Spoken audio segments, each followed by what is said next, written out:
Hi, I'm Suzanne Siracuse, and welcome to season 2 of my podcast focused on the future, keys to building a profitable, sustainable, and impactful business.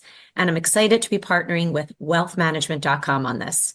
This series will focus on what firms need to embrace to ensure their growth and success for their future. And you'll hear from industry leaders and advisors on what is working for them. I have a great lineup of guests in store, and today I'm talking with Dr. Vinay Nair. Vinay is the founder and CEO of Tifin, a fintech platform that drives personalization for wealth using AI and investment intelligence. An entrepreneur, investor, and academic, Vinay has taught at several business schools, including Wharton, has a portfolio of venture investments, and has started several companies in financial services. That's quite the resume. Welcome, Vinay. Thank you so much for being my guest today, and I'm really looking forward to our conversation and learning more about you and your story. Great to be here, Suzanne. Thank you for inviting me. Absolutely. So I always like to start the podcast by asking my guest a bit about their career journey and how they got involved in the wealth management industry to begin with. So tell us your story, and then also tell us a little bit about your firm, Tifin. Sure. Well, I guess we'll start with my academic days. So I started my career teaching full-time, as you mentioned, at Wharton.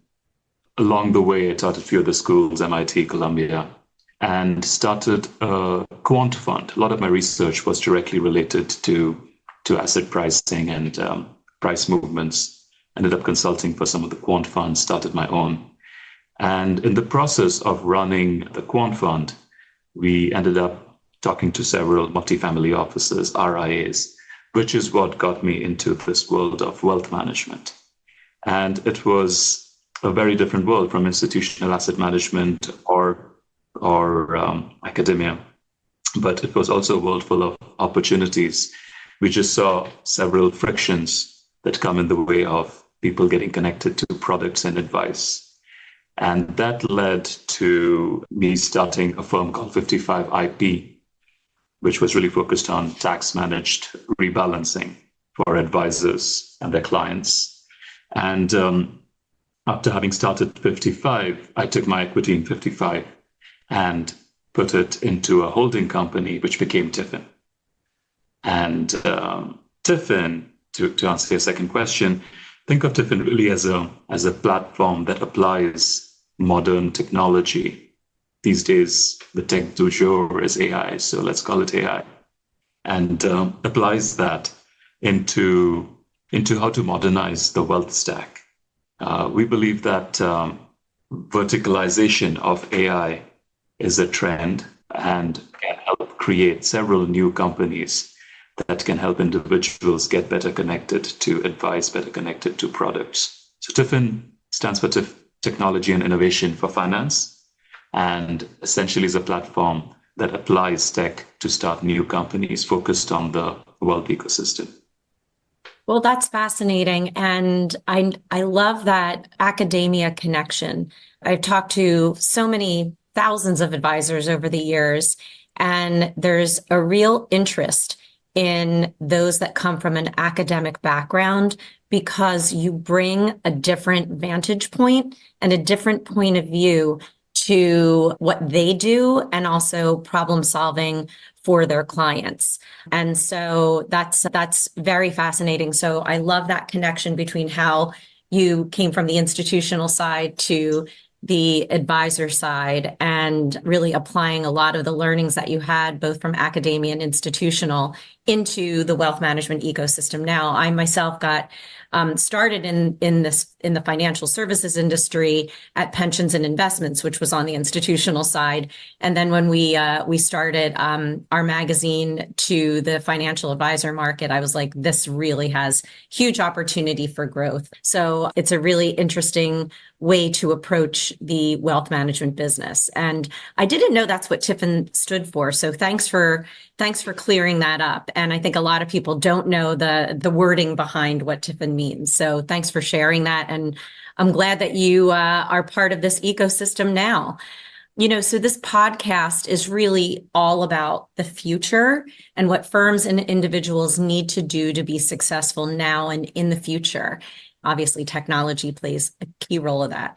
So, what are some key areas that you're focused on at Tifin to assist advisors in serving their current and future clients? That's a great question, Suzanne. I would say that we're living at a very special time where the speed and amount of innovation that's going on is just incredible.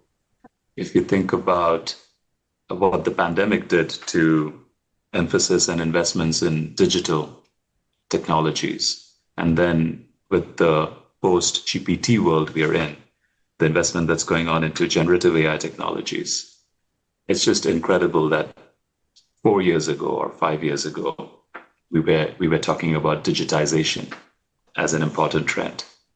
So the reality is that this is not going to slow down anytime soon. It's only going to accelerate.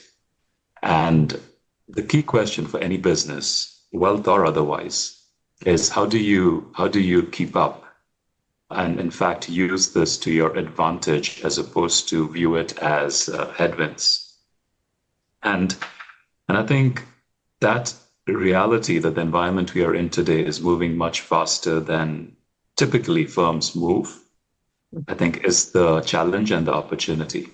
So for any firm, any individual, even at an individual level, this means retraining, reskilling, relearning, because you're going to feel constantly like a grandparent getting a smartphone for the first time every few months. And I think that that challenge exists at an individual level and exists at the organizational level. And I think the firms that navigate the challenge well, that reinvent themselves, will succeed. The firms that don't, I think will be fine, but it will be headwinds towards their business for some prolonged period of time. And so I think that's so important. I think a lot of times advisors feel completely overwhelmed about how they can keep up. And so are you seeing the advisors and the firms that you work with starting to reach out more for help?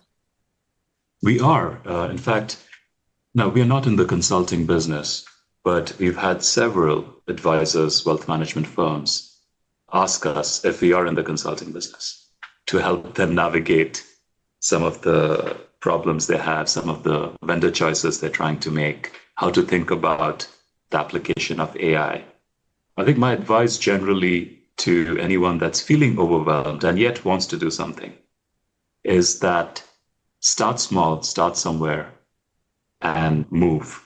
Because I think once you pick a specific problem, however small it may seem, and try to address it with some aspect of this AI technology, you will learn so much around the application of that you'll start seeing what's possible, what's not possible, how to implement it. And we are happy to partner. In fact, we partnered with many advisors to start somewhere and get going on it. And that would be my, I think, general suggestion for anyone trying to navigate the space, which is keep moving and keep learning.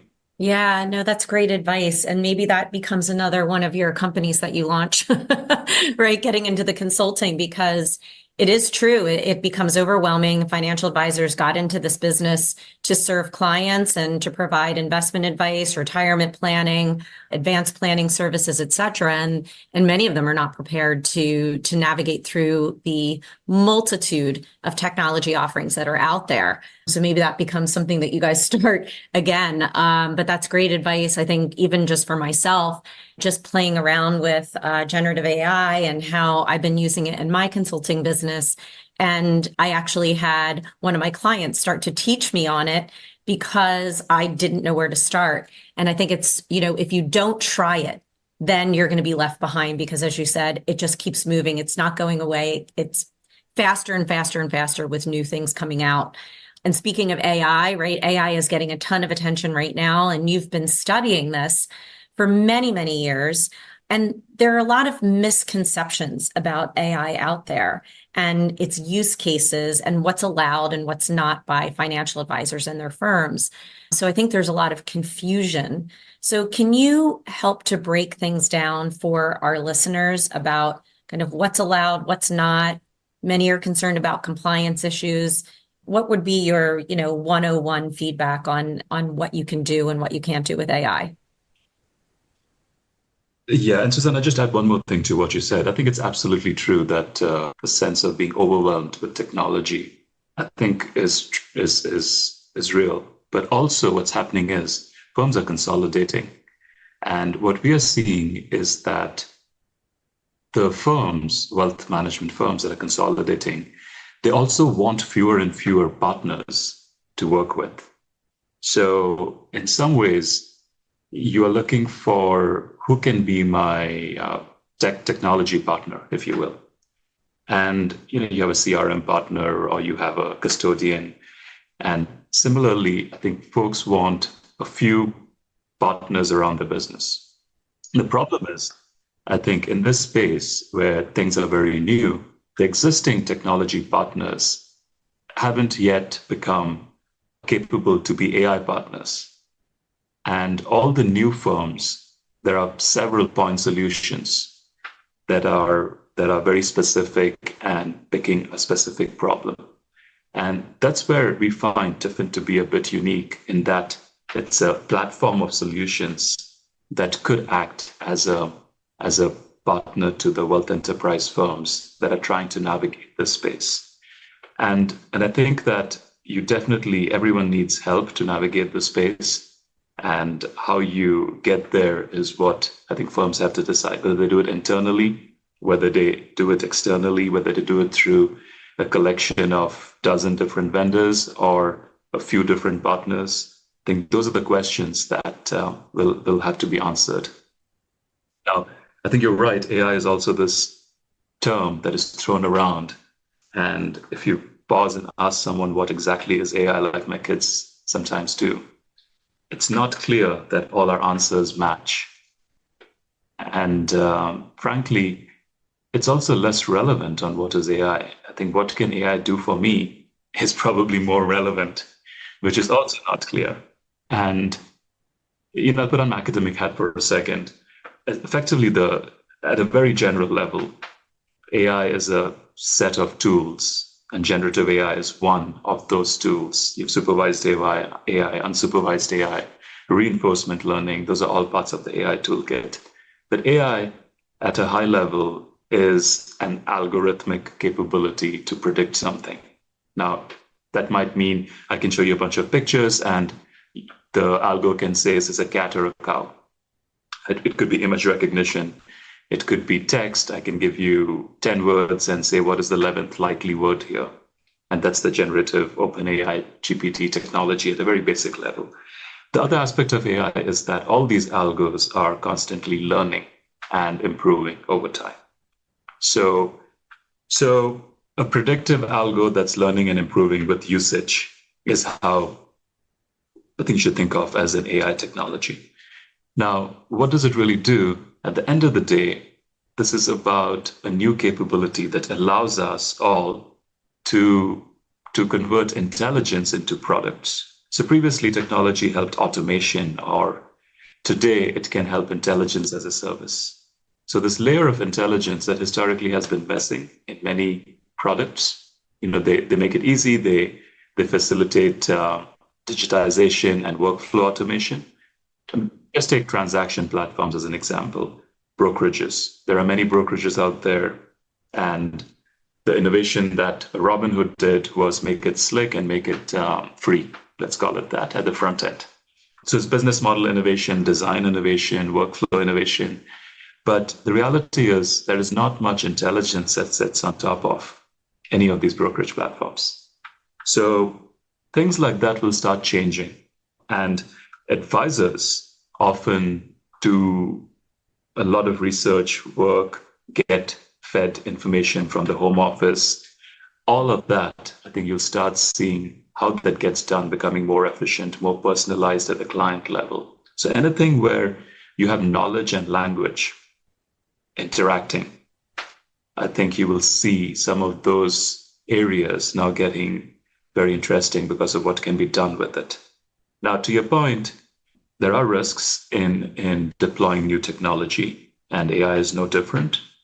How you productionize AI has several challenges. It's not just about taking a foundational model. So when I say foundational model, this would be OpenAI or Google's language model or Meta's language model or several others today that are trying to be a foundational model. And the AI stack is really built on first chips. So think NVIDIA, the cloud, where all of these things run, then the foundational model. And then on top of that is applications. So think of it as the mobile phone that came out in 2006 or 7. And in 2009 or 10, several companies started Airbnb and Uber and Spotify. Those are apps. So what are we doing? Effectively, we are building apps applying the AI stack, which is foundational models and the cloud and the chips. And these apps have to really take into account the domain knowledge.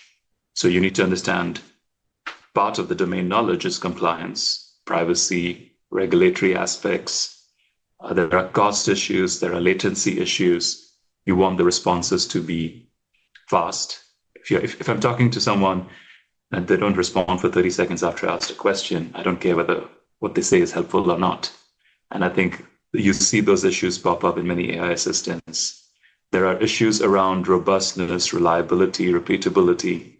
So the technology and how it gets applied has a lot of nuances to it, especially in our domain.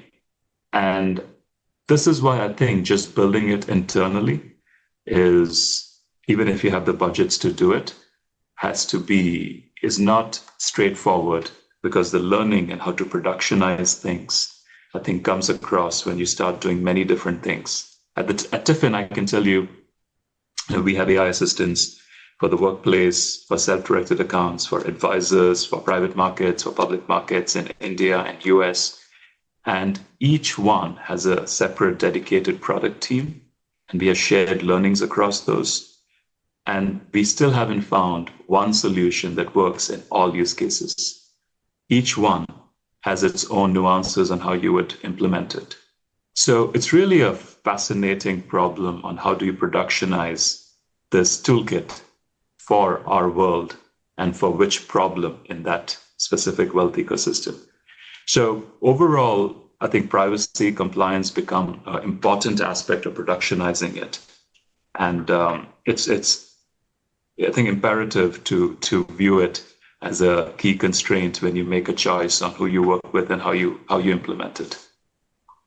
Yeah, my gosh, you really did a great job of explaining some of that, because it is confusing to the average person, right? That is not dedicating their life to figuring all of this out and how this all works, right? So and I think that there's a little bit of an advantage sometimes when it comes to if you're an advisor that works for a larger firm that has a whole team that's figuring this out, versus usually like the advantage goes to the independent or the RIA world. But in this case, I think it's very, very difficult. How does an RIA figure this all out on their own? It sounds like they really shouldn't. They should be working with partners, their tech vendors, their custodians, et cetera, to help them with this, especially around compliance and privacy issues, as you state. What I'd love to just touch on quickly, like a question that I have is around open source versus like vertical AI solutions, right? So I think that that's also can get confusing of like, what are some of the solutions that are kind of out there into the universe versus those that are really built around a more protected data that's like maybe in a closed area. Could you comment on that?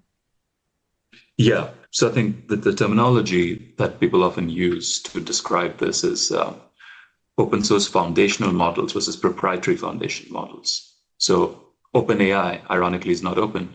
OpenAI is a proprietary foundational model. Meta's Llama 2, Llama 3 is an open source model. Now, what is the difference between this? Open source models, effectively, you can execute it on your servers. So data doesn't have to go into Meta's ecosystem and doesn't have to be used for training, future training purposes. Whereas proprietary models, such as OpenAI's model, the data goes into their ecosystem. Now, some large enterprises have tried to work with them to put some guardrails where the data is not used for training, but it's a very complicated process to do that with proprietary models. And also, I think, unclear how you can exactly track and force monitor that. But so a lot of for example, we have a project with Hamilton Lane, where we're building an AI assistant for the wealth ecosystem to navigate private markets. And part of our partnership with them is we have exclusive access to 30 years of digitized data for about a few tens and thousands of funds. Now, that data cannot correctly, Hamilton Lane is very sensitive to it, cannot be sent out to the ecosystem. So we didn't use OpenAI for something like that. We ended up using Llama models for something like that. And depending on the use case, I think that you'll have to make your choice of foundational models, and they also have other pros and cons between them. The reality is there's a race going on in foundational models, and there will be 3, 4, 5 winners. And we believe that they will be largely commoditized, and you will probably end up using all of them, depending on which question, what application, what constraints.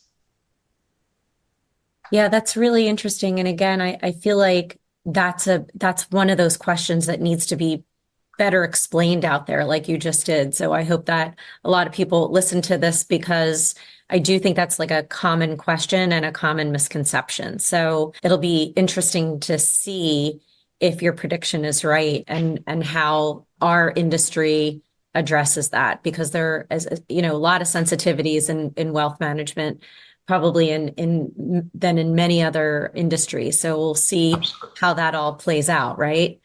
Certainly. And so that's no different from cloud, right? Think about the number of firms that are still on-prem, which is incredible. That's a great point. And the concerns were, hey, I don't want to put my data on the cloud for various reasons. I don't know where it's going, who has access to it, etc. And I think that it took the industry some time to transition, and some of the largest firms are still transitioning. So I think you'll see something similar here too, with the degree of discomfort dictating how fast you adopt or not. That's a great example. And as you mentioned before, like 4 years ago, we were just talking about digitalization, and now look at where we've come in just a short amount of time. So I agree 100%. So you're, obviously very much on the forefront of developing out AI-driven solutions to advisors, and you just hired some major proven industry leaders to your organization: Rob Petman from LPL, Brooke Juniper from BlackRock, to name a few. But so now you're really like getting this huge, deep bench there at your firm. So what are some of the next major areas that you're going to be focusing in on at Tifin? Every year, we try to launch 1 or 2 new initiatives. Obviously, as Tifin's getting bigger, those initiatives need to get bigger too, to have impact. So last year was where we launched 3 different products, all applying generative AI. And Helix, the one with Hamilton Lane, is an example of that. The others were for the workplace, where Franklin Templeton is a partner of ours. And the third was a Copilot for advisors called Sage, which is what Brooke is running now. And this year, we're looking at 2 areas. One is the application of AI in the world of annuities and insurance. So we've been keeping an eye on that space. There's lots of frictions in how the annuities manufacturers get that in the hands of advisors who then get it in the hands of the end individual. So the problem we really started thinking about is income and protection problems. How do we improve outcomes around income and protection for the end individual? And following that trail, it led us to annuities and all the frictions that exist in that. So we're looking at that space as an area. And Rob, given his background in that space, is playing a key role into that. Another area we're looking at is really global, where wealth is growing the fastest in areas outside the US. Ironically, wealth management is the most advanced in the US. So we feel like there's a clear opportunity in knowledge transfer and helping some of the markets that are growing really fast adopt AI and almost leapfrog in some cases the type of platforms that are getting built. So those are the two areas that we are looking at, which is international and I would say insurance. Yeah, well, that's fascinating. That makes a ton of sense. And yeah, it's really interesting when you think about how different the wealth management industry is in the US versus the UK versus Australia, Canada, and just in other parts of the world. And, I think that seems like a very smart area to expand into. So, and obviously with annuities, gaining more and more interest from RIAs that used to kind of completely turn their back to annuities and insurance, and you're seeing more and more product developed specifically for the RIA market. So again, I think that makes a ton of sense. Congratulations. Sounds like you guys are on a growth spree. So you've been a repeat entrepreneur. You've started lots of different companies. What are some critical lessons that you've learned along the way that you think are important to impart on those listening that have their own firms looking to grow their own businesses? Firstly, I think I generally discourage people from starting their own firm. As a repeat entrepreneur, it's not a rational move. I think if you look at the odds of success and the amount of work that goes in, it's a hard gig. So you really almost should feel helpless to start a firm, and there's no other choice for you to do it. So first, I think, given all of that, pick something that I think it's important to pick something that you're truly passionate about, excited about, draw energy from, because it's going to be tough to build any business if it's not giving you some energy, because the key attribute to being successful is just stick to it. So I think the stick-to-itiveness, I would say, is probably the most important attribute to succeed as an entrepreneur. And I love that. That has various different aspects to it, but I would say if you're doing it, then I think you have to stick to it. So you might as well check all your senses to make sure you're in. That's actually great advice. And I love that. I think that you're like the first person that's ever just said, like, don't do it. It's really hard. And I think sometimes people go into it thinking that it's a lot easier than it is. I just had a financial advisor on that just started his own firm. He had worked at larger institutions for years. And he's like, this is really hard. And I'm looking for a partner that can do the stuff that I'm not great at. And I'm realizing that now. So that thing, stick to it is great. Also, know when to ask for help. But that's great advice. Great advice. Well, this has been fascinating. There's so much that you can share with the wealth management ecosystem around AI and the learnings that you've had, both as building businesses and as an academic. And there's just, again, so much to come and so much to learn. But, we're now at the last question on the podcast. I always ask the same one, with the title and the theme of the podcast focused on the future, keys to building a profitable, sustainable, and impactful business in mind. What is your last line? What key takeaway do you want to leave with our audience? The key takeaway for me in doing all of this has really been, it's all about people. I think if you take care of the people that back you, the people that work with you, the people you serve, you will build a sustainable, profitable, impactful business. And I think in our specific domain, providing better advice to more people is essentially what one needs to do. So as long as they're doing that, you'll build a great business. Yeah, that is great advice.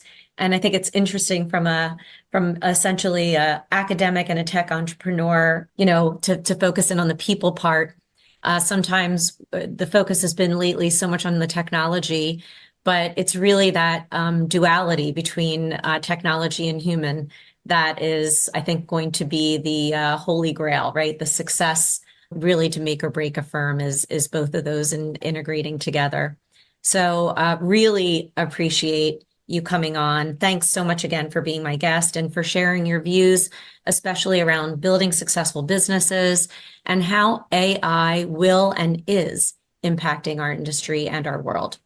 I'm Suzanne Siracuse. Thanks for listening, and I hope this episode leaves you feeling even more excited to be focused on the future.